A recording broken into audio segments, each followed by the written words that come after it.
Two areas being monitored out in the open Atlantic with a low chance of developing.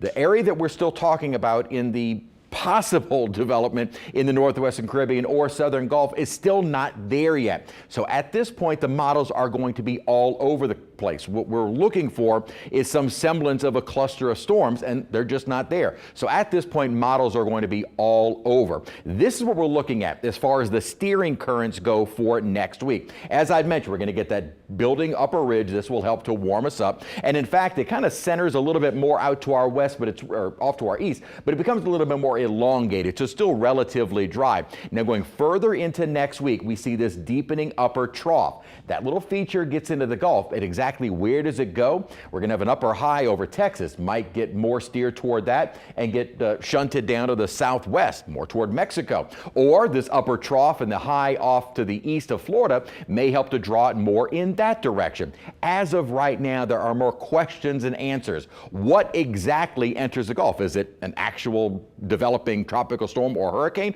or is it just a little cluster of thunderstorms? Where exactly does it enter? Off the Yucatan, east, west? When? That would also be what steers it, and what will the steering currents be like at that time? Right now, the spread in the models literally all over the place. I want to end with this graphic. This is looking at this coming Sunday, or next Sunday, excuse me, the 29th at 7 a.m. The Euro has this as a weak system southwestern Gulf. Exact same time, the GFS has this as a strong hurricane east of Savannah. Literally at this point, all options are on the table. Nothing we need to worry about right now, as we may not even know anything until more early next week. Not sure why my high temperature isn't showing up on Sunday, but we're expecting around 91, again, a little less humid, start of fall. Maybe the computer can't believe it's going to be 91 to start autumn. And then we're into the upper 80s, closely watching the tropics continuing through next week.